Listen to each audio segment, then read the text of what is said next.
अस्सलाम वालेकुम। shahzad786.com की जानब से मैं हूं शहजाद यूनस और इस सेकंड लेक्चर में आपको खुशामदीद। पिछले लेक्चर में हम देखा था कि HTML फॉर्म कैसे क्रिएट करते हैं और साथ में ही हमने एक डाटाबेस छोटा सा एक टेबल बनाया था डाटाबेस में, MySQL डाटाबेस में। तो अब इस वीडियो में मैं आपको बताऊंगा कि उस डाटाबेस में जो हमने टेबल बनाया था उसमें डाटा कैसे इंसर्ट करेंगे। तो ये पीछे वाला देख लें, ये मैंने एक फॉर्म बनाया था और इसकी कोडिंग ये की थी। नीचे मैंने सबमिट का बटन दिया था और साथ में इंसर्ट किया था। जब इंसर्ट पे क्लिक करेंगे तो हमारा जो एक्शन है वो इस insert.php फाइल की तरफ से जाएगा। अब हमने insert.php नाम की एक फाइल क्रिएट करनी है। तो मैं जाता हूँ अभी एक्सपीरियंस नाम के फोल्डर में, यहाँ पे न्यू मैंने फाइल पे क्लिक किया तो न्यू टेक्स्ट डॉक्यूमेंट ओपन की। इसका नाम मैं इंसर्ट रख देता हूँ और इसकी एक्सटेंशन PHP। ठीक है, तो इसको मैंने एडिट किया। तो यहाँ पे मैं PHP का कोड लिखूंगा। सबसे पहले इसका PHP का टैग स्टार्ट करूंगा। ये PHP का टैग है, ये ओपन टैग, ये क्लोजिंग टैग।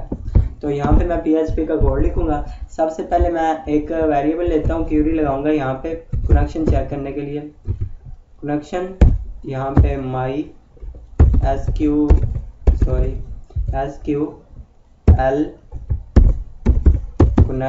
कनेक्ट, आगे सर्वर का नाम लोकल होस्ट, आगे कोमा डाल के इसका पासवर्ड रूट होता है बाय डिफ़ॉल्ट, और इसका यूज़र नेम रूट और इसका पासवर्ड होगा, इसे खाली छोड़ देंगे और एंड पे सेमीकोलन ना लगाना भूलिएगा। और इसके बाद मैं चेक करूँगा कि क्या ये सर्वर के साथ कनेक्ट हो गया है कि नहीं। कमेंट कर देता हूँ, चेक कनेक्शन विद सर्वर। ठीक है, इसके लिए मैं लिखूंगा अगर, इफ की कमांड लगाऊंगा। अगर कनेक्शन नहीं हुआ तो ये हमारी जो क्यूरी है नहीं चली तो क्या करें। यहाँ पे वेरिएबल्स का एंड ऑपरेटर भी आता है, एंड ऑपरेटर नहीं डॉलर ऑपरेटर। तो यहाँ पे शो करे डाई, मैसेज शो करा दे कि नॉट कनेक्टेड टू सर्वर। अगर हमारा कनेक्ट हो गया सर्वर से तो उसके बाद हम चेक करें कि ये क्या कनेक्ट हो गया हमारे डाटाबेस से। सबसे पहले हम चेक किया कि सर्वर से कनेक्ट हुआ है कि नहीं। अब हम चेक ये करेंगे कि हमारे डाटाबेस से कनेक्ट हुआ है या नहीं। उसके लिए मैं क्यूरी दोबारा एक इफ की कंडीशन लगाऊंगा, if not MySQL select DB, और उसके आगे दोबारा पैरेंथेसिस मैंने लगाई और यहाँ पे मैंने डाटाबेस का नाम लिखना है जो मैंने डाटाबेस बनाई है। और डाटाबेस मैंने किस नाम की बनाई थी, आई थिंक शहजाद के नाम की बनाई थी। तो आगे इस क्यूरी का नाम, ये क्यूरी का नाम CONN कौन रखा था। और इफ कंडीशन के एंड में सेमीकोलन नहीं आते, तो अगर ये कनेक्ट नहीं हुआ तो हमें ये मैसेज शो करा दे कि नॉट कनेक्टेड टू डाटाबेस, इधर डाटाबेस। और अगर कनेक्ट हो गया तो हमारा नेक्स्ट आगे काम कर दे, हमारा डाटा इंसर्ट कर दे। अब मैं एक न्यू वेरिएबल लेता हूँ। न्यू वेरिएबल मैं ले लेता हूँ, यहाँ पे पहले एस नेम का वेरिएबल नहीं लिया हुआ इस पेज पे, तो इसको आगे फिर मैं करता हूँ। चूँकि हम पोस्ट मेथड यूज़ कर रहे हैं, यहाँ पे पोस्ट करेंगे। पीछे फॉर्म में हमने मेथड पोस्ट यूज़ किया था, तो इधर ब्रैकेट्स, तो इधर हमने लिखना है जो हमने HTML फॉर्म बनाया था उसमें जो हमने उसके फील्ड्स का नाम लिखा था इनपुट में, नेम पहले का लिखा था एस नेम, तो बिल्कुल वही यहाँ पे सेम एज सेम दे देंगे। तो इसी तरह हमने टोटल 5 फील्ड बनाई थी, तो 5 फील्ड का हम नाम दे देंगे। ये पहले मैं सिंपल एक स्ट्रक्चर तैयार कर लेता हूँ ताकि बार बार लिखना ना पड़े। पोस्ट, इसी को मैं आगे 3 बार पेस्ट कर देता हूँ, 3, टोटल 5 बार हो गया। एक मैंने एस नेम बनाया था, एक मैंने एफ नेम बनाया था, एक मैंने बनाया था उसके बाद ईमेल का बनाया था। ये वो नेम आ रहे हैं जो यहाँ पे मैंने दिए हैं, ये नेम के बाद ये वैल्यूज़ आ रही हैं इधर एस नेम। उसके बाद DOB बनाया था और लास्ट में जेंडर।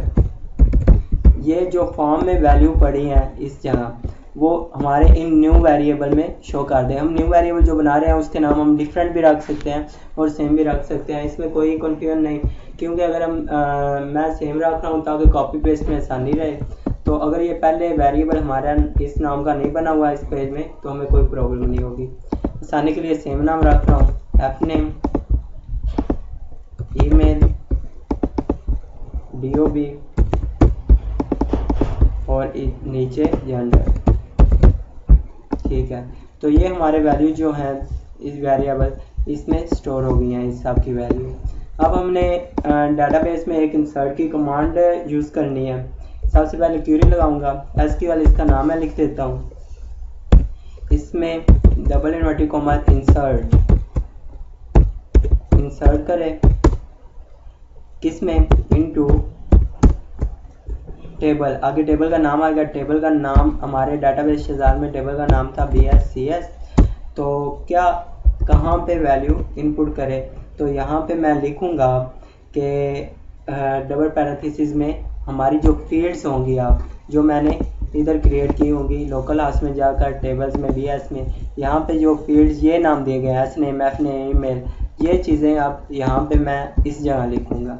सबसे पहले मैंने एस नेम दिया था, हमारी फील्ड्स के नाम है यहाँ पे, एफ नेम दिया था, उसके बाद मैंने दिया था ईमेल, उसके बाद DOB, एट द एंड मैंने दिया था जेंडर,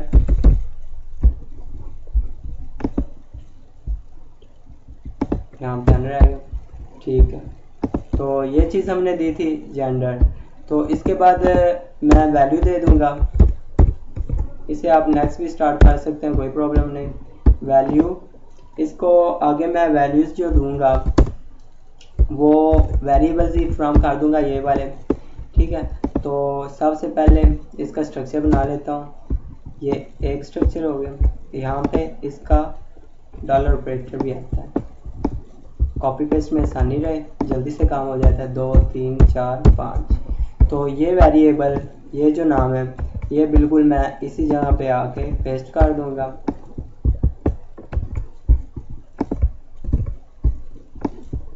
ईमेल, DOB और एट द एंड जेंडर। ये कॉमा खत्म करते हैं और एंड पे सेमीकोलन लगा देते हैं। तो एट द एंड हमने डाटा इंसर्ट कर लिया। अब एक कमांड लगाते हैं जिसके ज़रिए हम चेक करेंगे क्या वाकई में हमारा डाटा इसमें इंसर्ट हो चुका है या कोई प्रॉब्लम इसमें आ रही है। तो इसके लिए हम ये कमांड यूज़ कर रहे हैं, ये जो हमने क्वेरी लगाई थी ऊपर SQL। ठीक है, तो क्या ये हमारी काम कर रही है या नहीं कर रही है, इफ़ की कंडीशन लगाई। अगर काम कर रही है, इफ़ ये क्वेरी हमारी चल रही है, तो क्या शो कराए कि डाटा हमारा इंसर्ट हो चुका है। Data, congratulation, your data is inserted. आपका डाटा इंसर्ट हो चुका है। अगर नहीं इंसर्ट हो रहा तो एंड पे एल्स लगा देंगे, एल्स इको शो करा देंगे। डाई भी फंक्शन यूज़ कर सकते हैं, डाटा नॉट राइट। ठीक है, तो एंड पे सेमीकोलन, इसको सेव करते हैं। आप चेक करते हैं कोई एरर वगैरह तो नहीं आ रही। ये हमने इंसर्ट के नाम की फाइल बनाई थी लोकल होस्ट पे। उसके बाद फिर में गए, यहाँ पे हमने फॉर्म पे क्लिक किया। यहाँ पे हम डाटा पुट करते हैं, Shahzad, father name, email address, DOB कोई भी कर लेते हैं, मंथ यहाँ पे 02/20/1996 और मेल। इंसर्ट पे मैंने क्लिक किया। ये कांग्रेचुलेशन डाटा तो इंसर्ट हो गया, लेकिन एक एरर आ रही है हमारे 23 लाइन में। वो क्या एरर है, कोई ना कोई वेरिएबल्स अनडिफाइंड वेरिएबल्स की है, हमारे 5 वेरिएबल में से कोई एक वेरिएबल का डाटा इंसर्ट नहीं हुआ, ये एरर आ गई है। आपको दिखा भी देता हूँ, इधर टेबल में हम देखेंगे तो कोई ना एक शायद मिस होगा। ये देखें, ये जेंडर वाली फील्ड्स मिस हो चुकी है, एक एरर आ रही है। तो अभी हम इसको एरर को फाइंड करेंगे। लाइन नंबर 23 में वेरिएबल्स की मिस्टेक है, 23 में है। तो ये देखें, S name, F name, email, DOB, G and DER, यहाँ पे आर की मिस्टेक हो गई थी। ठीक है, इसे फाइल को मैंने सेव किया। तो उसके बाद मैं दोबारा आता हूँ, यहाँ पे रिफ्रेश करता हूँ, इसे दोबारा डाटा इंसर्ट करते हैं। स्टूडेंट नेम ले लेते हैं, क्या लें, अली अहमद। फादर नेम ले लेते हैं, ईमेल ali.com। यहाँ पे मंथ 2 ले लेते हैं, 22/2000 इसकी ले लेते हैं, और इधर मेल ले लेते हैं और इंसर्ट करते हैं। ये देखें, data congratulation your data has been inserted. तो यहाँ पे हम जाके दोबारा चेक करेंगे लोकल होस्ट में, इधर BSCS में, यहाँ पे ब्राउज़र पे हमने क्लिक किया तो ये देखें अली के नाम का भी डाटा इंसर्ट हो चुका है। और ये मैंने दोबारा भी इंसर्ट पे क्लिक किया था मेल पे, जब मैंने रिफ्रेश पेज को किया था तो डाटा को इंसर्ट किया था। ये पूरे का पूरा मेल हमारा, यहाँ तक सारी की सारी फील्ड्स हमारी जो है इंसर्ट हो चुकी हैं। तो अब हम ये जो हमारे टेबल में हमारी फील्ड इंसर्ट हो चुकी है, अब हमारा तीसरे इसके पार्ट में ये काम होगा, इसको एक वेब पेज पे शो करने का। अगर किसी चीज़ की समझ ना आई हो तो आप इस वीडियो के नीचे कमेंट कर सकते हैं। ओके, फिर मिलते हैं नेक्स्ट वीडियो में। अल्लाह नेगबान।